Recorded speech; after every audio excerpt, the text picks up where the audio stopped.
है जिस समय में हम लोग यहाँ पर हैं, तो ये बहुत इंपॉर्टेंट बातें हैं जिन्हें ध्यान में रखने की जरूरत है।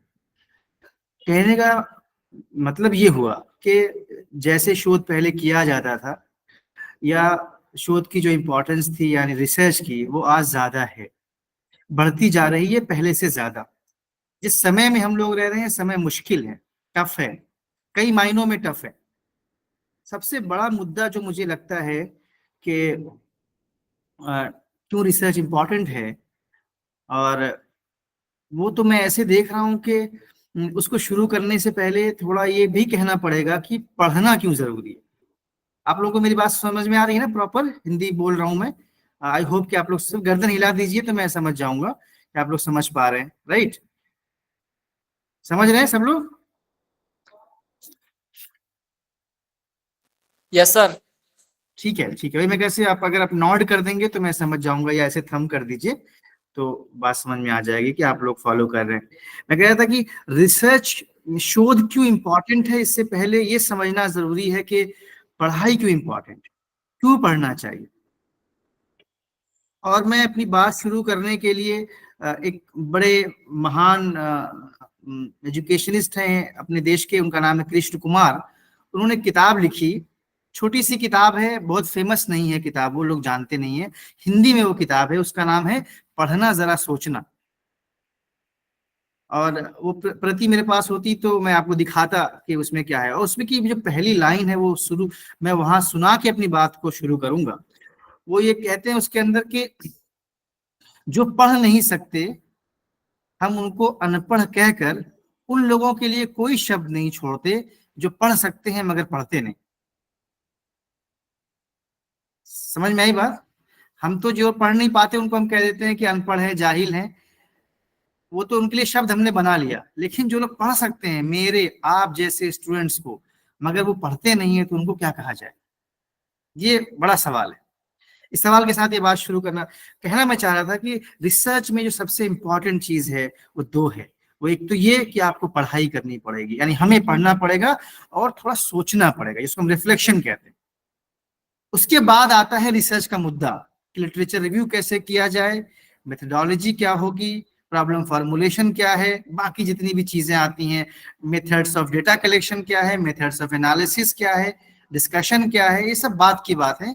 सबसे बुनियादी प्राइमरी बात वो है कि हमें पढ़ना पड़ेगा, नंबर एक, और हमें सोचना पड़ेगा। ये एक बात तो ये हुई। मैं जो कहता हूँ कि मुश्किल दौर है, मुश्किल दौर है, बहुत मायने में दौर है। मतलब जिस तरह की राजनीतिक, सांस्कृतिक और सामाजिक व्यवस्था हमारे देश में है अभी, वो मुद्दे बहुत हैं, बड़ा मसला चल रहा है। एक और नया मुद्दा जुड़ा है अभी, उसको हम कहते हैं आर्टिफिशियल इंटेलिजेंस। इसने हमारे, ऑलमोस्ट हमारे पढ़ने लिखने की जो थोड़ी बहुत भी हमारी आदत थी, सोच थी, उसको भी खतरे में डाल दिया है। ये कहने में मुझे कोई संकोच नहीं है कि ना तो आज टीचर्स पढ़ पाते हैं, ना ही स्टूडेंट्स पढ़ते हैं। इसलिए मैं कई बार, हम लोग प्रशांत और हम लोग बात करते हैं तो मैं, हम लोग यही बात करते हैं कि भाई स्टूडेंट्स को दोष नहीं दे सकते हम लोग कि वो लोग नहीं पढ़ते हैं, क्योंकि हम खुद नहीं पढ़ते हैं। हम खुद भी नहीं पढ़ रहे हैं, ये बात हमें मान लेनी चाहिए। तो अगर स्टूडेंट फेल हो रहे हैं, नाकाम हो रहे हैं, तो उसमें गलती उनकी कम है, हमारी ज्यादा है। वो हमारी नाकामी है, वो हमारा फेल्योर है। इसीलिए टीचर्स डे पे हम लोगों को अपने फेल्योर्स को सेलिब्रेट करना चाहिए, सक्सेस को नहीं। राइट? अब मुद्दा थोड़ा आता है, थोड़ा सा अब आगे आते हैं, थोड़ा रिसर्च के मामले में। थोड़ा इसलिए कहते हैं कि ये बुनियादी बात करनी जरूरी थी कि भाई देखिए, मेथडोलॉजी आपको सिखा देंगे प्रशांत, कि ऐसे इंटरव्यू शेड्यूल बनाते हैं और ऑब्जेक्टिव वगैरह इस तरह से बनाते हैं, हाइपोथेसिस फॉर्म कर लेते हैं, ये बता देंगे प्रशांत, और आपके दूसरे अन्य जो आपके साथी लोग हैं, टीचर्स हैं, बता देंगे। मुद्दा ये है कि पढ़ना जरूरी है, पढ़ना कैसे है, ये ज्यादा इंपॉर्टेंट है। थोड़ी बहुत बातचीत ऑफलाइन मोड में आज होते हम, तो जिसका मुझे बहुत दुख है, और इस दुख को मैं कह रहा था प्रशांत से, कंपनसेट करूंगा कैसे भी करके, हैदराबाद से खुद आऊंगा चल के और करूंगा आप लोगों के साथ ये प्रोग्राम, कि हमको पढ़ना कैसे चाहिए। थोड़ा आज बात कर लेते हैं पढ़ने की इंपॉर्टेंस पे, जैसा कि मैंने कहा। एक और शोध मैं आपको बताता हूं, देखिए क्या है। शोध ये है कि जो लोग पढ़ लेते हैं और लिख लेते हैं, एक रिसर्च आई है अभी, सर्वे है, वो कह रहा है कि उस सर्वे में कहा गया है कि जो आर्ट्स, ह्यूमैनिटीज और सोशल साइंसेज में जो पब्लिकेशंस होते हैं, उनमें से 85 पब्लिकेशंस को पढ़ा नहीं जाता है। 85% जो लिखावट है, जो छप गया है हमारे पास लिटरेचर, उसको कोई पढ़ने वाला नहीं, उसको सिर्फ 3 लोग पढ़ते हैं। एक तो जो रिव्यूअर होता है, जो पब्लिकेशन रिसर्च को देखता है, वो पढ़ता है, उसका एडिटर पढ़ता है, और खुद ऑथर पढ़ते हैं। 3 लोग पढ़ते हैं इस रिसर्च को। हमारी ज्यादातर रिसर्चेस वो हैं जिसमें कोई, जिसको कोई पूछने वाला नहीं है। क्या है वो रिसर्चेस? जिसको हम, मैं अगर आम भाषा में कहूं, वो कचरे के ढेर में जाती है हमारी रिसर्च। उसका रीजन क्या है? ये क्यों हो रहा है? ये क्यों हो रहा है कि हम पढ़ नहीं पा रहे हैं? ये क्यों हो रहा है कि हमारी जो पढ़ाई की हुई जो रिसर्च छापी गई है, उसको कोई पढ़ने वाला नहीं है? इसका रीजन दो है। एक रीजन है ट्रेंड, और एक रीजन है टेम्परामेंट। मैं इसको टी स्क्वायर कहता हूँ आम भाषा में। ट्रेंड क्या है? ट्रेंड ये है कि आपके कॉलेज में ट्रेंड बना होगा, मेरे यूनिवर्सिटी में ट्रेंड बना हुआ है कि भाई देखो, मेरे सीनियर्स ने किस पे रिसर्च किया था, वो लाइवलीहुड पे कोई रिसर्च किया था, वो रिसर्च हम लोग भी कर लेते हैं। अभी कोई ट्रेंड चल गया होगा कि इस पे रिसर्च करना है। महिला हैं, उनको रिसर्च करना है किसी और चीज पे। पुरुष हैं, उनको महिला उत्थान पे रिसर्च करना है। शेड्यूल कास्ट हैं, उनको कुछ और रिसर्च करना है। जो डोमिनेंट कास्ट के लोग हैं, उनको शेड्यूल कास्ट पे रिसर्च करना है। ट्रेंड है, तो जो ट्रेंड चल जाता है उस पर लोग रिसर्च करते हैं। देखो, आप एग्जाम के पॉइंट ऑफ व्यू से आप सीख लोगे, आप कि आपको करना है, असाइनमेंट करना है, डिसर्टेशन करना है, जाके आप फील्ड में जाओगे, डेटा लेके आओगे, जैसे तैसे करके डेटा कलेक्ट करके हम लोग एनालिसिस कर देंगे। मगर क्या दिल पे हाथ रख के हम लोग पूछें कि ऐसी रिसर्च का कोई फायदा है? जीरो मायने है ऐसी रिसर्च की, सिवाय इसके कि आप एग्जाम पास कर जाओगे। वो भी एक बात है, अभी उस पर बात करने का समय नहीं। मैं बात करता कि किस तरह का क्रम्बल्ड, क्रैम्पेड, टूटा फूटा हमारा एजुकेशन सिस्टम है, जो चरमराया हुआ है। और ऐसे में लर्निंग का तो स्कोप ही नहीं बचा है। There is a learning crisis throughout our education system, be it a government, be it a private college university. Believe me friends, अब ये सब के पीछे व्यवस्था को थोड़ा समझने की जरूरत है। अब ये सब इसलिए भी हो रहा है कि हमारी क्लास में हमारे ऐसे स्टूडेंट्स हमको नहीं मिलते हैं कि जो हमको चैलेंज करें। अल्लम गल्लम जो भी पढ़ा के मैं चला जाता हूँ, स्टूडेंट को पूछने की जरूरत नहीं है कहाँ से पढ़ा रहे हो, क्या पढ़ रहे हो। मैं अपने टीचर साथियों से कहता हूं, बार बार कहता हूं कि हमको अपनी पहली क्लास में ये डिक्लेयर कर देना चाहिए, डिस्क्लेमर लगाना चाहिए कि स्टूडेंट से बोलना चाहिए, तुम किसी भी क्लास के समय में उठ के खड़े होके पूछो कि सर, मैडम, ये जो पढ़ा रहे कहाँ से पढ़ा रहे, what is the source of this knowledge, you tell me. मैं आपको बता रहा हूं, ऐसी क्लास, इस तरह का मामला है। और मैं आप सब लोगों से, आप लोग चूंकि ग्रेजुएट के स्टूडेंट हैं, अंडर ग्रेजुएट स्टूडेंट्स हैं, अभी भी कच्ची उम्र है, आप लोग अच्छे लर्नर बनो, इंडिपेंडेंट लर्नर बनो, अच्छा टीचर मत ढूंढो। मैं क्लास में हर बार पूछता हूँ कि बताओ क्या एक्सपेक्टेशन करते हो मुझसे, बोलते हैं सर ऐसा पढ़ा दो कि समझ में आ जाए। अब कोई रामबाण तो है नहीं हमारे पास, ना तो हम बाबा रामदेव हैं कि हमारे पास कोई ऐसा खाने का सिस्टम है कि दिया और सब पौष्टिक आहार हो गया। हमको ये म्यूचुअल है समझ। तो थोड़ा ये बैकग्राउंड भी कर रहा था मैं। थोड़ा समझ रहा हूँ कि बहुत ही प्योर इंट्रोडक्शन टू रिसर्च नहीं मेरी बात है, लेकिन मैं सिर्फ ये कहना चाह रहा था, ये बहुत ही विनम्र आपसे मैं मतलब विनती करता हूँ कि पढ़ने का शौक डालना पड़ेगा, पढ़ना पड़ेगा। मैं तो कहता हूँ कुछ भी पढ़ो, मगर पढ़ाई करो। और कहाँ पढ़ना है? वो पढ़ना है कागज पर, वो पढ़ना है किताब पर, मोबाइल पर, लैपटॉप पे पढ़ाई नहीं होती। हमारी सारी रिसर्च आज इसी के ऊपर हो रही है। चलिए, तो मैं कहता कि टेम्परामेंट और ट्रेंड का मुद्दा है, इसकी वजह से हमारी रिसर्चेस खराब हो रही हैं। तो थोड़ा ट्रेंड को तोड़ना पड़ेगा और थोड़ा टेम्परामेंट ठीक करना पड़ेगा। ये थोड़ा अगर हम लोग ठीक कर लेंगे तो शायद हमारी पढ़ाई लिखाई अच्छी होगी। अब आता हूं दूसरे वाले मसले पर, जो असल मसला है कि रिसर्च क्या है और रिसर्च को कैसे अच्छी रिसर्च किया जाए। इसलिए फोकस कर रहा था बार बार कि हमारी रिसर्च अच्छी कैसे होगी। साथियों, मैं ये बता दूं कि रिसर्च अच्छी इसलिए नहीं होती कि आपने रिसर्च में कितना ज्यादा स्टैटिस्टिकल टूल लगाया है, रिग्रेशन तक गए हो, by variate, try variate, multi variate कर लिया आपने, इससे रिसर्च अच्छी नहीं होती। ना ही इस बात से रिसर्च अच्छी होती है हमारी कि हमने कितना ज्यादा अपनी क्वालिटेटिव स्टडी में डिस्कशन कर लिया है। रिसर्च एक बात से अच्छी होती है कि अगर वो रिसर्च का जो मुद्दा है जो आपने चुना है वो आपके दिल के करीब है कि नहीं, क्या वो आपके पैशन से जुड़ा हुआ है कि नहीं। प्रशांत मुझे बता रहे थे कि हमने इस बार हेल्थ पे रखा है कि हमारे जो स्टूडेंट्स हैं वो हेल्थ इश्यूज को, लार्जर बड़ा मसला जो हमारा स्वास्थ्य के मसले पर वो लोग मतलब डिसर्टेशन करेंगे, अपनी स्वास्थ्य के अलग अलग मुद्दों पर करेंगे। मैं आपसे ये विनती करता हूँ कि स्वास्थ्य के मुद्दे के अंदर आप वो मुद्दा चुनिए जो आपके दिल के करीब हो, जो आपको परेशान करता हो, जो आपके कॉलेज लाइफ के बाहर भी आपको परेशान करता हो, ऐसा मुद्दा चुनिए। समझ में आ रही बात? नंबर एक। नंबर दो, ऐसे मुद्दे चुनने हैं रिसर्च के लिए जो रिसर्चेबल हो। हर आइडिया रिसर्चेबल नहीं होता है। सारे आइडिया, सारे इमेजिनेशन, सारे problems in research language researchable नहीं होती है। छोटी रिसर्च कर सकते हैं, कम समय की रिसर्च कर सकते हैं, लेकिन रिसर्च अच्छी हम कर सकते हैं अपनी, जिसमें हमने अपने दिल से विषय चुना। नंबर एक। नंबर दो, हमको उसके लिए उससे संबंधित सामग्री का जितना ज्यादा कंसल्टेशन करेंगे उतना इंपॉर्टेंट है। कहाँ से पाएंगे सामग्री, कहाँ से हम लेके आएंगे?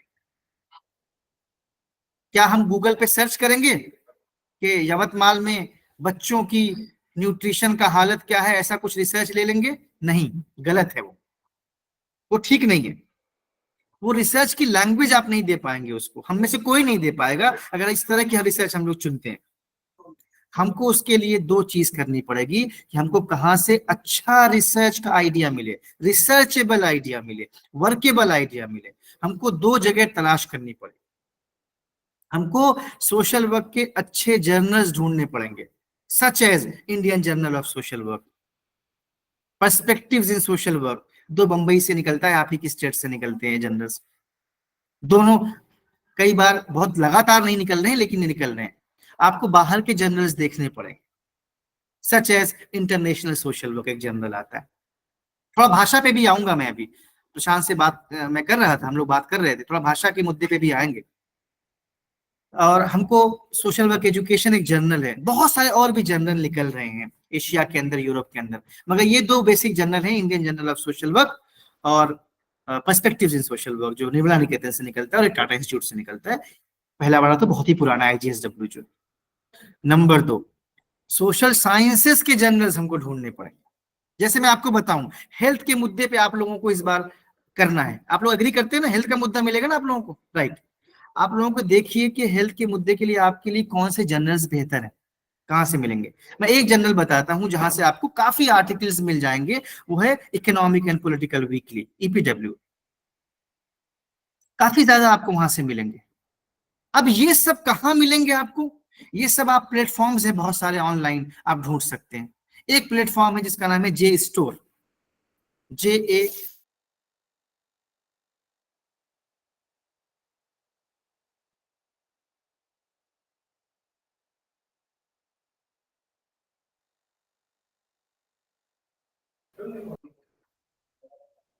सॉरी, अभी कनेक्टेड है ना प्रशांत? हाँ राइट राइट, सॉरी कुछ मुझे लगता है कट गया था फोन। नहीं नहीं sir, sorry, please close the door, right. तो अब हमने कहा कि ये जैसे सोशल साइंसेस के बहुत सारे जर्नल्स आपको देखने को मिलेंगे। हाँ, हेल्थ से मुतालिक भी बहुत सारे जर्नल्स हैं, उनको भी ढूंढने की जरूरत है। वो सब जगह हैं, वो कहाँ पर है? जे स्टोर एक प्लेटफॉर्म है, एक्चुअली मैं यहाँ टाइप करना चाह रहा था। वहां से आप देख सकते हैं, जे स्टोर है, यहाँ से आप जाके ये एक्चुअली क्या है, एक वेब ब्राउजिंग एक प्लेटफॉर्म है जहाँ पे इसे pool of thousands of articles are there, right? You just have to type the keywords. For example, आपको टाइप करना है health plus youth plus Maharashtra, for example health plus children plus qualitative और quantitative research. कोई भी आपको जो keyword आपके research में आपको लग रहा है, उससे आप टाइप करके देखेंगे तो आपको वो कुछ ना कुछ उसमें अच्छे आर्टिकल्स मिल जाएंगे। और मैं आपसे दो बातें और कहना चाहता हूं। जब मैं आए ये कह रहा हूं कि आपको सोशल वर्क के जर्नल्स देखने और सोशल साइंसेस के जर्नल्स देखने हैं, तो आपको सर्च मेथड बहुत इंपॉर्टेंट है कि कैसे आप सर्च करते हैं। जैसे कि मैंने कहा, कीवर्ड से आप सर्च कर सकते हैं, लेकिन एक बात ध्यान रखिए, सब लोग ध्यान रखिए, वो ये कि आपको सबसे पहले तो अपने टीचर से, अपने साथियों से, सीनियर से एक किसी अच्छे आर्टिकल का पता करना जरूरी है।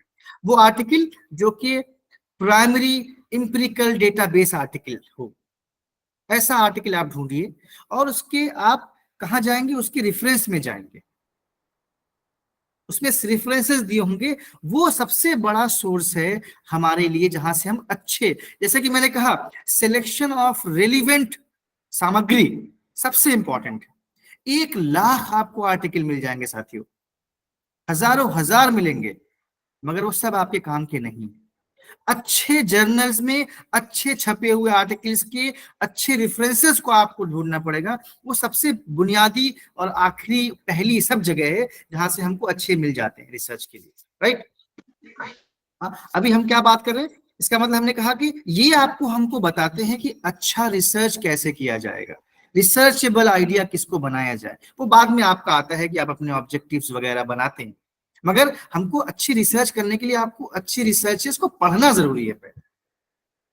इसमें जुड़ी हुई आपको 2 बातें मैं जरूर कहूंगा कि पढ़ाई करना यानी कैसे हम पढ़ें और कैसे फिर हम उस पर लिखें, ये 2 कला है, ये कला है, ये आर्ट है, स्किल भी है, जिसको हमें सीखने की जरूरत है। इसलिए मैं हम बार बार कहते हैं कि देखिए, कॉलेज और यूनिवर्सिटी यानी जो हायर एजुकेशन सिस्टम है वो स्कूल से डिफरेंट है। स्कूल में एक नोशन है सरफेस लर्निंग का, memorising the facts and information, मगर हम लोग जहां पर हैं उसको हम कहते हैं हायर एजुकेशन। यहाँ पे डीप लर्निंग का कॉन्सेप्ट है, डीप लर्निंग, गहराई से समझना, गहराई से मीनिंग मेकिंग करना, गहराई से इंटरप्रिटेशन करने की अपने अंदर कौशल को लाना, ये कौशल बहुत इंपॉर्टेंट है। और ये कौशल आपको आपके रिसर्च में बहुत ही मदद करेगी अगर आप सिर्फ और सिर्फ अच्छे आर्टिकल्स पढ़ना शुरू करें। और मैं आपसे कहूंगा, आपको सिर्फ 3 या 3 भी तो ज्यादा बोल दिया मैंने, 2 अच्छे आर्टिकल्स पढ़िए आप अपने रिसर्च से रिलेटेड, 2 अच्छे प्राइमरी डेटाबेस आर्टिकल्स पढ़िए आप, तो आपको सब कुछ समझ में आ जाएगा। ये क्यों, देखिए अभी मैं आपको स्ट्रक्चर बताता हूँ आर्टिकल का क्या होता है। जो प्राइमरी डेटाबेस आर्टिकल्स होते हैं उसका स्ट्रक्चर होता है, उसके अंदर इंट्रोडक्शन, उसके अंदर टाइटल होता है, उसके अंदर एब्स्ट्रैक्ट होता है, कीवर्ड्स होते हैं, उसका इंट्रोडक्शन होता है, उसके अंदर फिर लिटरेचर रिव्यू होता है, उसके अंदर मेथडोलॉजी होती है, उसके अंदर मेथडोलॉजी के बाद एनालिसिस ऑफ डेटा होता है, उसके बाद उस पर फाइंडिंग्स पर डिस्कशन, कंक्लूजन, रेफरेंसेस होते हैं। इस पूरे स्ट्रक्चर के, आर्टिकल के स्ट्रक्चर को अगर आपने संजीदगी से, गहराई से फॉलो किया अगर आपने, तो आपको समझ में आ जाएगा कि रिसर्च की कैसे जाती है और रिसर्च को लिखा कैसे जाता है, पूरा आइडिया मिल जाएगा। तो सबसे, इसीलिए मैं प्रशांत से कह रहा था कि हमको फोकस इस बात पे करना है कि हमको एक बहुत ही सही जगह के लिटरेचर तक पहुंचना है। 2-3 सही हमको आर्टिकल्स पिकअप करना है, उनको पढ़ना है, और पढ़ने का तरीका है साथियों, फिर आप रिसर्च आपकी आसान हो जाएगी। आप परेशान नहीं होंगे कि ऑब्जेक्टिव कैसे बनाऊं, हाइपोथेसिस कैसे बनाऊं, या अगर आप क्वालिटेटिव कर रहे हो तो रिसर्च क्वेश्चंस कैसे सेट करूं। ये मुश्किल नहीं है, ये आसान हो जाएगा। आप साथ साथ सीखेंगे करने की मेथडोलॉजी कला, साथ में आप सीखेंगे नॉलेज भी, नॉलेज, ज्ञान, ज्ञान की प्राप्ति होगी, जो कि बहुत ज्यादा इंपॉर्टेंट है। और वो बदकिस्मती ये है कि ज्ञान की प्राप्ति, ज्ञान अर्पित करने का जो नोशन है वो हमारी मेथडोलॉजिकल फंडामेंटलिज्म ने खा लिया है। एक बड़ा ही कंजर्वेटिव आइडिया है कि रिसर्च में सिर्फ मेथडोलॉजी होती है। सॉरी, मैं कहूंगा बहुत ही गलत बात है ये। हमारे जैसे नए टीचर्स, नए रिसर्चर के लिए ये बहुत ही प्रॉब्लम है। मेथडोलॉजी सब कुछ नहीं होती है, आइडिया इंपॉर्टेंट होता है, फिलॉसफी इंपॉर्टेंट होती है, फिलॉसफी ऑफ रिसर्च, यानी जो शोध का जो दर्शन है वो इतना इंपॉर्टेंट है कि आपको अंदाजा नहीं है। दर्शन अगर आपने समझ लिया शोध का और हमने, तो हमारी रिसर्च आसान हो जाएगी, हमारी रिसर्चेस अच्छी होंगी, तो ना वो ट्रेंड में होंगे, ना टेम्परामेंट हमारा ठीक होगा। और वो अगर हमने छापा तो उसको 3 लोग नहीं पढ़ेंगे, कम से कम 10 लोग पढ़ेंगे। अगर हमने फिलोसफी, फिर मैं आगे बात बहुत सारी, ये बात नहीं कर पाऊंगा। एपिस्टेमोलॉजी एक चीज होती है, ऑन्टोलॉजी चीज होती है, तब मेथडोलॉजी आती है। वेज ऑफ नोइंग इंपॉर्टेंट है, वेज ऑफ डूइंग तो हो ही जाएगा। जानने के तरीके हमको ढूंढने पड़ेंगे, और वो जान जाएंगे तो करने के तरीके तो ढूंढ ही लेंगे। अंग्रेज लोगों ने हमें तो इतना सिखाई दिया है कि करना कैसे है। मैं आपको भेजता, अगर मेरे पास समय होता, डिस्कस करता मैं आपसे कि देखो कि आर्टिकल्स इतने बढ़िया बढ़िया आज छप रहे हैं, रिसर्चेस हो रही हैं बाहर के देशों में, खुद हमारे देश के अंदर भी हो रही हैं, जिसके अंदर मेथोडोलॉजी में, पर उन्होंने 5 लाइन लगाया है बस, कॉन्सेप्ट पे फोकस किया, आइडिया पे फोकस किया है, एनालिसिस पे फोकस किया है, अपने रिसर्च को रिसर्च की लैंग्वेज दी है। और वो इसलिए हो पा रहा है क्योंकि उन्होंने काफी मेहनत से पढ़ाई की है, और पढ़ाई करने के बाद सोचा है, उसके ऊपर रिफ्लेक्ट किया है। रिफ्लेक्शन बहुत जरूरी है पढ़ने के बाद, राइट। तो डीप लर्निंग का जो कॉन्सेप्ट है वो दरअसल यही है। अब थोड़ा सा मैं आता हूं कि हमको किस तरह की रिसर्चेस करनी चाहिए, किस तरह की रिसर्चेस। देखिए सोशल वर्क में साथियों क्या होता है, सोशल वर्क में, सोशल वर्क रिसर्च का एक आइडिया है, बहुत लोग कहते हैं, मैं उससे बहुत एग्री नहीं करता, उस अभी मैं उस पॉलिटिक्स में नहीं जाऊंगा, आपसे आपका दिमाग नहीं खराब करूंगा उसमें। लेकिन होता क्या है कि हमको बार बार ये कहा जाता है कि सोशल वर्क रिसर्च में इंटरवेंशन रिसर्च करना। इंटरवेंशन रिसर्च एक मतलब एक बहुत बड़ा क्लेम है, ये बहुत भारी बात है कि प्रशांत ने कोई ऐसा रिसर्च किया कि जिसके अंदर उन्होंने कुछ ऐसा काम किया, काम करने के बाद उनकी काम से कुछ रिजल्ट पॉजिटिव आया है, जिसको वो रिसर्च करना चाहते हैं। ये मुश्किल है थोड़ा, बट ये करना चाहिए, मैं जरूर कहूंगा। इसको हम कहते हैं माइक्रो लेवल रिसर्च। एक तो ये इंटरवेंशन होती है जिसमें आप कुछ न कुछ, आप एक दो तरह के वेरिएबल्स ले लेते हैं, क्वांटिटेटिव टर्म में बोलूंगा मैं। अच्छा, एक और बड़ा भ्रम है, बड़ा भ्रम ये है कि इंटरवेंशन रिसर्च सिर्फ और सिर्फ क्वांटिटी रिसर्च में होती है। ये इंतहाई गलत बात है। ये खास तरह की पॉलिटिक्स है, ये एक राजनीति है, और इस राजनीति का एक ज्ञान है कि भाई इंटरवेंशन रिसर्च तो सिर्फ क्वांटिटी रिसर्च में होती है। गलत बात, ऐसा नहीं है। इंटरवेंशन रिसर्च क्वालिटेटिव रिसर्च में भी हो सकती है। मैं आपको ऐसे 50 शोध भेज सकता हूं, हम प्रशांत के थ्रू आपको वो खुद भेज देंगे आपको, कि ऐसी बात नहीं, क्वालिटेटिव रिसर्च में भी इंटरवेंशन रिसर्च होती है। गलत बात है ये थोड़ा हम टीचर्स लोगों को भी समझने की जरूरत है कि थोड़ा अपनी आंखों को, थोड़ा अपने दिमाग को उस अंग्रेजी गुलामी मानसिकता के दायरे से बाहर निकालना जरूरी है, अगर हम सच में कुछ इंडिजिनस की बात करने जा रहे हैं। इंटरवेंशन रिसर्च सिर्फ क्वांटिटी रिसर्च में नहीं होती। चलिए, वो मैं एक बात कर रहा था कि micro level research, intervention research भी इंपॉर्टेंट है। जैसे अगर आप हेल्थ के सेक्टर में अगर आप रिसर्च करने जा रहे हैं आप लोग, तो आप सोचिए क्या रिसर्च करेंगे। क्या आप इंटरवेंशन करके उसका रिजल्ट देखना चाहते हैं, या पहले से कुछ ऑलरेडी इंटरवेंशन स्टेट पार्टीज ने कर दिया है किसी प्रोग्राम, सर्विस, फ्लैगशिप प्रोग्राम का, उसका इंपैक्ट आप देखना चाहते हैं, या आप फिनोमिनल को समझना चाहते हैं, हेल्थ एज अ फिनोमिनल। ये सब आपको तय करना पड़ेगा। हेल्थ का दायरा बहुत बड़ा है। मिसाल के तौर पर हम दो तरह की रिसर्च की बात करते हैं, एक माइक्रो लेवल रिसर्च है और एक है macro level research. Micro level research is intervention research, और मैक्रो लेवल बड़े पैमाने की जो रिसर्च है दैट इज एंगेजमेंट रिसर्च। क्या कहते हैं उसको? Engagement research. ये मैंने गढ़ा अपने मन से, इसकी कितनी वैलिडिटी आई डोंट नो। आपकी तैयारी करने के लिए मैं सुबह आज इसके पर सोच रहा था थोड़ा, कि एंगेजमेंट की रिसर्च एक होती है जो इंपॉर्टेंट है। अब मुझे लगता है कि पहले एंगेजमेंट की रिसर्च पे फोकस करना चाहिए सोशल वर्क के विद्यार्थियों को और हम सब लोगों को, उसके बाद इंटरवेंशन रिसर्च पे आना चाहिए। क्या है एंगेजमेंट की research? Health as a phenomenon आपको समझना है, बड़ा दायरा करके देखना है हेल्थ का। यानी स्वास्थ्य एक बहुत ही बड़ा मुद्दा है आज की तारीख में, और ये बनता जा रहा है। क्या हम ऐसी रिसर्च कर सकते हैं जिसमें हमने किसी स्वास्थ्य से संबंधित किसी प्रोग्राम के, हमने किसी डिमेरिट्स को इवेल्युएट करने वाला कर सकते हैं? हम नहीं करते हैं। हम सिर्फ और सिर्फ पॉजिटिव इंपैक्ट देखना चाहते हैं किसी प्रोग्राम का। क्या हम इस पर रिसर्च कर सकते हैं कि जो ये health national, for example national health mission के अंदर बहुत सारे प्रोग्राम चलाए गए, क्या उस प्रोग्राम के अंदर कोई पॉलिसी की प्रॉब्लम है? हम बारी बारी कहते हैं कि इम्प्लीमेंटेशन नहीं हो पा रहा है, इम्प्लीमेंटेशन की दिक्कत है। हमारी रिसर्च ये बार बार कहती है।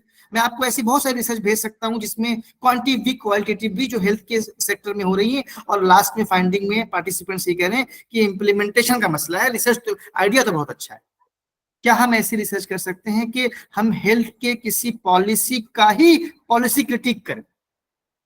For example, policy document reading एक बाकायदा मेथड है। क्या हम कर सकते हैं? यानी किसी नेशनल हेल्थ मिशन के तहत आने वाली किसी भी पॉलिसी की, किसी भी सेक्टर से, सेक्शन से रिलेटेड हो, महिलाओं के, युवाओं के, एडोलेसेंट के, बच्चों बच्चियों से, बहुत सारी स्कीम्स, फिलैंथ्रोपिक प्रोग्राम्स चल रहे हैं, सरकार द्वारा चलाए जा रहे हैं। क्या हम पॉलिसी रीडिंग करने का हम सीख सकते हैं कि हम पॉलिसी डॉक्यूमेंट को पढ़ें कैसे? इसलिए मैं बार बार कहता, पढ़ने की जो कला है वो दरअसल एक कौशल है जो हमको डेवलप करने की जरूरत है। जैसे मैं एग्जांपल देता हूँ, फॉर एग्जांपल, हमको कोई रिसर्च आर्टिकल मिल जाए अगर हमको, या पॉलिसी डॉक्यूमेंट मिल जाए, तो हम पॉलिसी डॉक्यूमेंट में सबसे पहले उसके अंदर देखेंगे कि उसका विजन, मिशन, वीएमजी क्या है, और उस वीएमजी को हम बड़े दायरे में रख के देश की सूरत हाल को देख के सोचेंगे और देखेंगे एक वेलफेयर स्टेट के संदर्भ में कि क्या ये ठीक है, क्या ये ऐसा तो नहीं कि सिर्फ बयानबाजी है, इसको हम रिटोरिक कहते हैं, क्या ये पब्लिक वेलफेयर के नाम पर कहीं प्राइवेट को प्रमोट करने की तो बात नहीं है। बहुत सारी बातें उसके तहत, या किसी पॉलिसी डॉक्यूमेंट को, for example national education policy आपके सामने है, बड़ा जोरों शोर चल रहा है, उसका ह्यू एंड क्राई है, उसके अंदर फंडामेंटल प्रॉब्लम्स है। क्यों है साथियों? उसका रीजन क्या है? उसका रीजन ये है कि पॉलिसी के अंदर जो मेंबर्स हैं उनके अपने छुपे हुए स्वार्थ उसके अंदर है। तो अगर आप किसी इस तरह के पॉलिसी को पढ़ना चाहते हैं तो उनके मेंबर्स के बैकग्राउंड को समझिए, किस तरह के बैकग्राउंड से आते हैं, इससे पहले वो किस तरह के विषय के बैकग्राउंड से आते हैं, आपको अंदाजा हो जाएगा उस पॉलिसी के अंदर क्या है। ऐसे ही कोई रिसर्च आर्टिकल आप देखना चाहते हैं, अगर मैं आपसे पूछूं कि ये बताइए कि इस रिसर्च आर्टिकल में क्या है, तो कैसे बताएंगे आप? तो अगर उसका आप टाइटल गौर से पढ़ेंगे तो टाइटल आपको बहुत सारी बातें बता देगा कि इस रिसर्च में क्या है, क्योंकि टाइटल पूरे आर्टिकल का सार होता है। अच्छी रिसर्च अगर है, इसे मैं बोल रहा था कि सब आर्टिकल में, सब रिसर्च आर्टिकल में ऐसा आपको नहीं मिलेगा, ये रिसर्च पेपर में ऐसा नहीं मिलने वाला है। ये आपको ढूंढना पड़ेगा। मैंने कहा कि आपको अच्छी जगहों तक पहुंचना है। You have to select very important relevant literature for your study, and there are very established platforms and established journals from where you can get the literature of your purpose. तो आपको वो टाइटल नहीं बता देगा कि इस research के अंदर क्या है। तो पढ़ने की जो कला है वो थोड़ा देखना पड़ेगा। आप मेथोडोलॉजी का सेक्शन देखेंगे तो बहुत साफ साफ उसमें लिखा रहता है कि इस मेथोडोलॉजी का अप्रोच क्या है, स्टडी का डिजाइन क्या है, इस स्टडी के अंदर किस तरह से डेटा कलेक्ट किया गया है, ये सब बातें आपको देखने को मिलेंगी। बट इंपॉर्टेंट उससे कहीं ज्यादा होता है द फिनोमिनन इटसेल्फ, जिसको हम कहते हैं the idea of research, that can come from anywhere. वो हमारा गेस भी हो सकता है, but that should be an intelligent guess. वो रिसर्चेबल होना चाहिए। कुछ भी हम नहीं कर सकते हैं, बट नए तरीके से रिसर्च की जा सकती है और नए नए विषय ढूंढे जा सकते हैं। ये मैं जरूर कहूंगा आपसे कि हेल्थ के अंदर भी आप नए विषयों पर रिसर्च कर सकते हैं। जैसे मैं एक आइडिया दे सकता हूं कि किसी एक हेल्थ की पॉलिसी का डायरेक्टली किसी विशेष समूह पर क्या असर पड़ रहा है, इसके बीच में कब संबंध आप देख सकते हैं। तो ये आपकी एक बड़ी रिसर्च है, लेकिन ये माइक्रो लेवल की रिसर्च है, क्योंकि आप पॉलिसी भी देख रहे हैं और आप पार्टिसिपेंट्स के ऊपर इम्पैक्ट भी, यानी जो बेनिफिशियरी सो कॉल्ड है, उनके ऊपर इम्पैक्ट भी देख रहे हैं। तो ये एक बहुत बड़ी रिसर्च हो के भी आपकी बड़ी लोकलाइज्ड, बड़ी कॉन्टेक्चुअल रिसर्च हो गई। ये भी इंपॉर्टेंट है। एक दूसरी बात जो मैं कहना चाहता हूं कि हमारा जो जो जैसे साहित्य परीक्षा कहते हैं, साहित्य परीक्षा को भी कराने का एक बड़ा ही रूढ़िवादी हमारे यहाँ व्यवस्था है, उसको भी तोड़ने की जरूरत है। हमको लगता है कि साहित्य की जो परीक्षा है वो सिर्फ और सिर्फ उसका चैप्टर है, 4 स्टडी चिपकाना है उसके अंदर। चिपकाने से बाहर निकलना पड़ेगा। हम साथियों को भी निकलना पड़ेगा, आप लोगों को भी निकलना पड़ेगा कि हमको चिपकाने से ऊपर उठना पड़ेगा। जितना चिपकाएंगे उतनी प्रॉब्लम बढ़ती जाए। इसीलिए मैंने कहा कि आपकी डिसर्टेशन 50 पेज की हो, चलेगा भाई, बिल्कुल चलेगी, अगर वो आपकी अपनी हो। क्या आप ये कर सकते हैं साथियों कि आपने जो भी लिखा है वो कहीं और से नहीं लिखा है, जहां से लिखा है उसको साइट किया है आपने 50 पेज। मैं कह रहा हूं अगर आप 30 पेज की रिसर्च करो और उस 30 पेज में आपने जहां से साइट किया है उसको वर्बैटिम यानी इन्वर्टेड कॉमा में लिखिए और जो अपने से लिखिए। ऐसी रिसर्च बीएसडब्ल्यू लेवल पे, एमएसडब्ल्यू लेवल पे पूरे हिंदुस्तान में कम हो रही है। मैं इस बात की, प्रशांत भी इस बात को इंडोर्स करेंगे। हम लोग उसी व्यवस्था से आते हैं कि कैसे कॉपी पेस्ट का सिस्टम चल रहा है। अपने मन से 10 पेज लिख सकते हो क्या? मन से मतलब पढ़कर, सोचकर, अपनी भाषा में, जिसे हम कहते हैं पैराफ्रेज करना, आर्टिकुलेट करना। अगर आप 10 पेज लिख पाते हैं, आपकी रिसर्च कामयाब है, एकदम कामयाब रिसर्च। बहुत परेशान है हम लोग, इसी वजह से परेशान है भाई। हो क्या रहा है हमारे एजुकेशन सिस्टम में? थ्रू आउट ये प्रॉब्लम है, पूरी थ्रू आउट ये प्रॉब्लम, कि हम लोग की जो रिसर्च है वो ओरिजिनल नहीं है, वो रिसर्च हमारी अपनी नहीं है, वो आइडिया भी कहीं से इन्फ्लुएंस्ड है, वो काम भी इन्फ्लुएंस्ड है, पूरे के पूरे टेक्स्ट हमारे इन्फ्लुएंस्ड है। इसीलिए सरकारी बहुत सारे सिस्टम में प्लेजरिज्म का भी पूरा का पूरा सॉफ्टवेयर आ गया है, और क्या क्या सब करना पड़ रहा है। उसकी उसकी एक रीजन उसका ये भी है कि हमारी रिसर्चेज ओरिजिनल नहीं। मैं आपसे ये विनती करूंगा, सिर्फ इतना कहना चाहता हूं कि बीएसडब्ल्यू लेवल पे ये समय है सीखने का। ये ग्रेजुएशन, अंडर ग्रेजुएशन बहुत कच्ची उम्र का समय है, सीखिए। अब थोड़ा सा एक बात पे मैं आता हूं जो अ, भाषा को लेके थोड़ा है। देखिए, मैं खुद एक इलाकाई भाषा से आता हूं। मेरा बैकग्राउंड अंग्रेजी नहीं है, हिंदी भी नहीं है, मराठी भी नहीं है, बड़ी एक लोकल लैंग्वेज है। लेकिन अब सवाल यह है कि जो कुछ भी हम पढ़ रहे हैं आज, फॉर एग्जाम्पल आपकी जो पूरी बीएसडब्ल्यू की पढ़ाई है मराठी मीडियम में होती है, मगर आपके टीचर्स जो सामग्री आपको दे रहे हैं, जो भी ज्ञान आप तक पहुंच रहा है, वो सारा का सारा ज्ञान अंग्रेजी का ज्ञान। और हम सेकेंड हैंड लर्नर हैं, इस बात को समझिए जरा। हम फर्स्ट हैंड लर्नर नहीं बन सकते हैं? थोड़ा अंग्रेजी पे, भाषा पे मेहनत करिए आप सब लोग। ये मतलब बड़ी इंस्ट्रक्शन वाली बात हो गई, मतलब ये बहुत समझाने जैसी बात हो रही है पूरी। लेकिन ये मौका है मेरे लिए आपसे बात करने का, कि आप थोड़ा सा, हमें अपनी भाषा को भी ठीक करना पड़ेगा।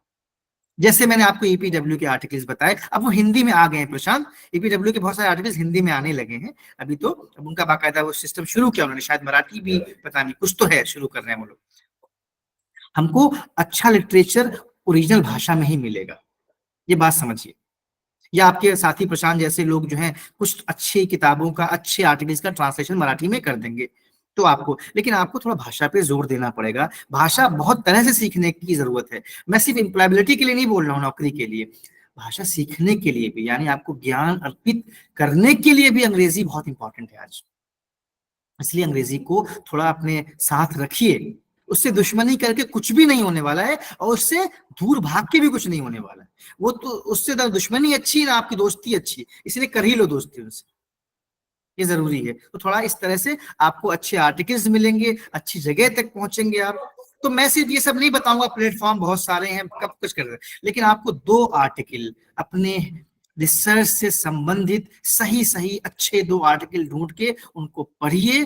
पढ़ने के बाद आपको अंदर एक रिसर्च की समझ डेवलप हो जाएगी। देखिए, रिसर्च सिर्फ टेक्निक का नाम नहीं है, रिसर्च सिर्फ स्किल का नाम नहीं है। हमने बहुत सीमित किया उसको मेथोडोलॉजी तक ले जाके, बार बार मैं इसे एक बात कह रहा हूँ, जोर दे रहा हूँ।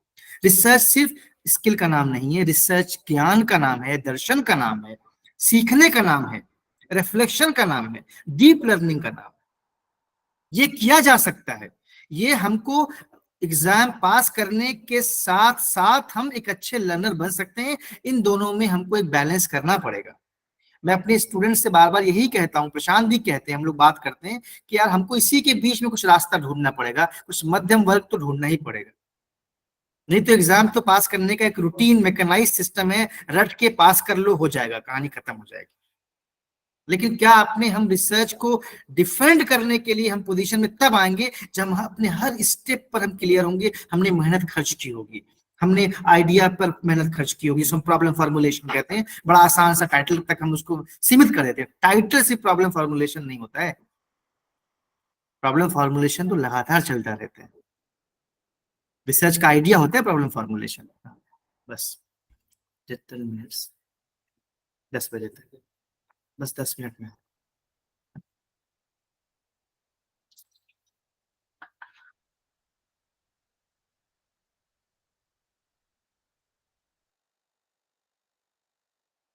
प्रशांत 1 मिनट तो, हाँ, 1 मिनट।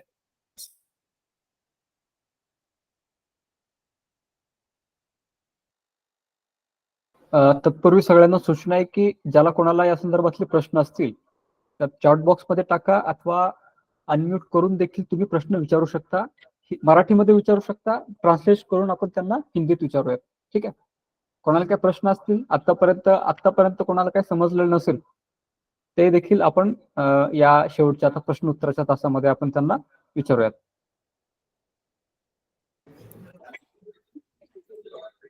तो बस ये इतनी बात मुझे कहनी थी और मैं जो है थोड़ा डिस्टर्बेंस हो गया तो थोड़ा दिमाग मैं कैसे कहूँ कि मैं बड़ा परेशान हूँ आज प्रशांत, थोड़ा सा मसला हो गया है तो दुखी भी हूँ मैं, हो नहीं पा रहा है। बहरहाल तो मुझे बस इतनी बात कहनी थी आपसे और सवाल अगर कुछ है आपके पास तो हम ले लेते हैं। आप मराठी में पूछ लीजिए, हिंदी में पूछ लीजिए, मराठी मेरे लिए प्रशांत कर देंगे तो हम देख लेते हैं फिर। तो 10-1 मिनट हम रखते हैं प्रश्न के लिए, प्रश्न को मतलब ओपन कर लेते हैं और अपनी बात यहीं पे मैं खत्म करता हूँ फॉर्मली। कोणाला काही प्रश्न असतील तर विचारा, आपण त्यांना हिंदीमध्ये विचारूयात. अनम्यूट करा आणि बोला.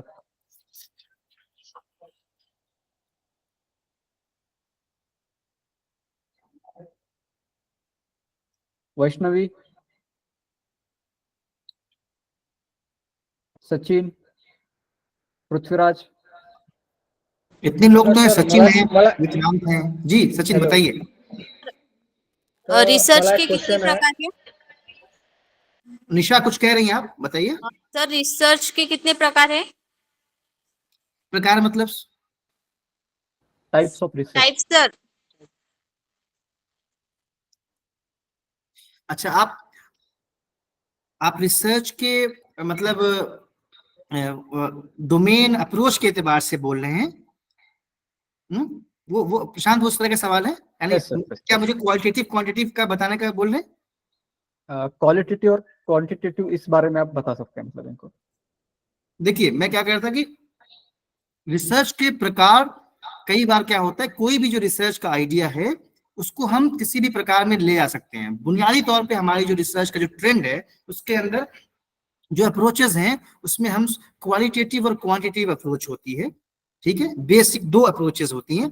क्वांटिटेटिव रिसर्च में भी कई तरह के छोटी छोटी और रिसर्चेस हैं, क्वालिटेटिव रिसर्च में भी कई तरह की रिसर्चेस हैं। फॉर एग्जांपल क्वांटिटेटिव मुझे बहुत नहीं पता, क्वालिटेटिव के बारे में बता सकता हूं मैं। जैसे क्वालिटेटिव रिसर्च में एक प्लेन आप रिसर्च करते हैं जिसमें आपने आइडिया को बनाया, ऑब्जेक्टिव्स बनाए, रिसर्च सवाल बनाए और आपने अपना तय कर लिया कि मुझे क्वेश्चनर के थ्रू, यूजुअली होता नहीं है, वो इंटरव्यू गाइड बनाते हैं आप या फोकस ग्रुप डिस्कशन करने के लिए ऑब्जर्वेशन टूल तय करते हैं और जाके पूछ लेते हैं।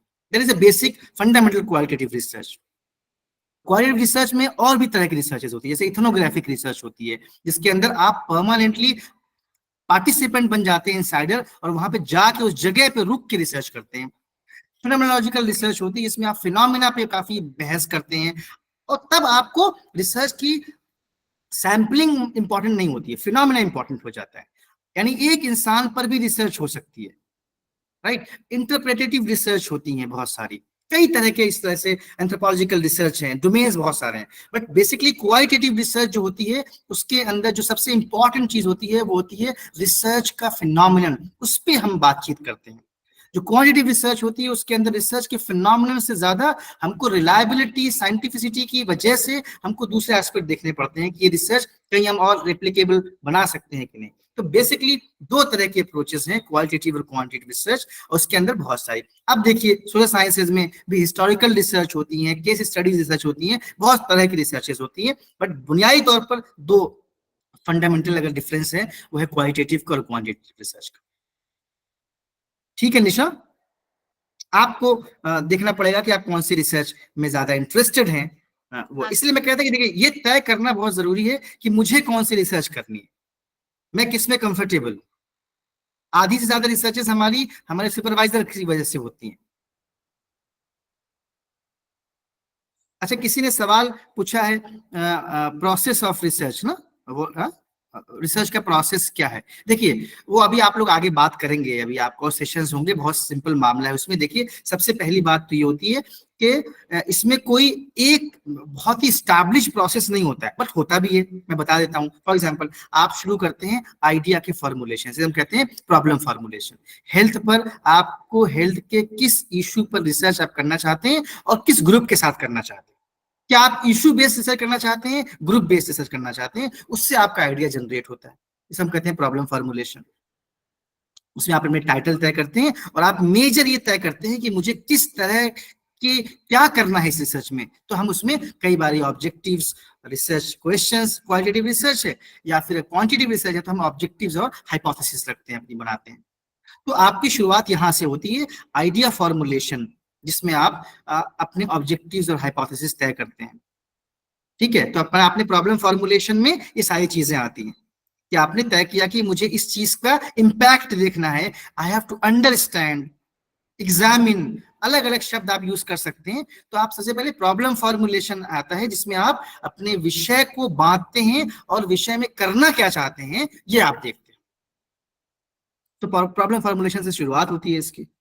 उसके अंदर आपने ऑब्जेक्टिव्स बनाते हैं, सब चीजें बड़ी गहराई से, बड़ा ये बारीक काम होता है और बहुत मेहनत का काम, शुरुआती काम बड़ा मेहनत है। उसके बाद फिर आपकी मेथोडोलॉजिकल डोमेन्स आ जाती हैं, आप उससे संबंधित सामग्रियों को कंसल्ट करते हैं, फिर अपनी मेथोडोलॉजी को तय करते हैं, यानी कि क्या अप्रोच होगी। फॉर एग्जांपल क्या क्वालिटेटिव क्वांटिटेटिव होगी, क्वालिटेटिव में भी आप किस तरह के का कितने पार्टिसिपेंट्स होंगे आपके, यानी जिस रिसर्च पार्टिसिपेंट्स कहते हैं हम, यानी सैम्पलिंग क्या होगी। तो क्वालिटेटिव रिसर्च वगैरह में सैम्पलिंग वगैरह बहुत इंपॉर्टेंट नहीं होती है, जैसे मैंने कहा फिनोमिनन इंपॉर्टेंट होता है। एक इंसान पे भी कर सकते हैं, 12 इंसान पे भी कर सकते हैं, लेकिन आपको क्वांटिटेटिव रिसर्च के लिए तय करने पड़ते हैं कि मिनिमम इतने हमको क्वांटिटेटिव रिसर्च में लेने पड़ेंगे। तो ठीक है, तो मेथोडोलॉजी उसके बाद इंपॉर्टेंट है। उसके अंदर आप अप्रोचेस को लेते हैं, पार्टिसिपेंट्स को, लोकेल को किस जगह कर रहे हैं, किस तरह से आप जो है डेटा को कलेक्ट करेंगे, क्या टूल्स का यूज करेंगे, कैसे एनालिसिस करेंगे इसका, किस तरह के एनालिसिस पे जाएंगे। क्वांटिटेटिव रिसर्च है तो क्या आप बेसिक क्वांटिटेटिव रिसर्च लगाएंगे, स्टैटिस्टिकल टूल लगाएंगे, या हायर एंड तक जाना चाहते हैं आप, वगैरह वगैरह। फिर आपको एनालिसिस में फिर आप डिस्कशन करते हैं कि क्या निकल के आए। तो this is the actually process of research. मगर ये बैक एंड फोर्थ होता रहता है, आपको लौट के आप ऊपर जाते हैं, बाकी जाते हैं, बट एक डिजाइन तो आपको तय इस तरह से करना पड़ता है। ठीक है, कोणाला अजून प्रश्न असतील तर विचारा, शेवटचे घेऊयात आणि थांबूयात। सर मला एक प्रश्न आहे. हा, विचार पृथ्वीराज। सर आपने सवाल पूछने हाँ विचार पृथ्वीराज। सर मेरा क्वेश्चन ऐसा है कि सोशल वर्क रिसर्च निशांत- और निशांत सोशल थांब। साइंस रिसर्च, सर मेरा क्वेश्चन ऐसा है, सोशल वर्क रिसर्च और सोशल साइंस रिसर्च इसमें कुछ डिफरेंसेस है कि सेम ही है? अबू सर अनम्यूट कीजिए। बहुत बढ़िया सवाल है, बहुत बढ़िया। अभी जवाब इस पे हम थोड़ा बात करेंगे। निशा भी कुछ कह रही थी। सर आपने स्वास्थ्य के लिए मतलब हेल्थ के रिसर्च को फोकस करने के लिए एंगेजमेंट और रिसर्च बताइए, उसके बारे में बताइए। मैं ये कह रहा था कि जो इंगेजमेंट वाली रिसर्च है, जिसमें आप जो है हेल्थ के आइडिया पर रिसर्च कर रहे हैं, या फिर आपको कोई इंटरवेंशन जैसा प्लान नहीं है कि आप कंट्रोल ग्रुप लिया आपने और फिर आप एक्सपेरिमेंटल ग्रुप लेके कर रहे हैं, तो आप किसी भी फिनोमिना पर रिसर्च करके उसकी अंडरस्टैंडिंग डेवलप करते हैं। तो आपका उसमें रोल क्या है कि आपके पास डेटा है, आपके पास पार्टिसिपेंट्स का आइडिया है, उसके साथ आप इंगेज करते हैं। उसमें कोई इंटरवेंशन जैसी कोई चीज नहीं होती है, उसको हम कहते हैं इंगेजमेंट की रिसर्च।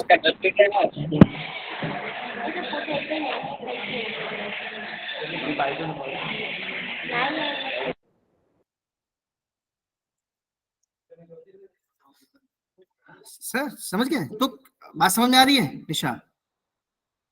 चले फिर इसको कर लेंगे। अभी दूसरे सवाल पे आते हैं, जो पृथ्वी ने सवाल पूछा है कि क्या सोशल साइंस रिसर्च और सोशल वर्क रिसर्च में कुछ डिफरेंस है। जैसा कि मैंने पहले ही कहा कि मेरे नजर में तो कोई डिफरेंस बड़ा नहीं है।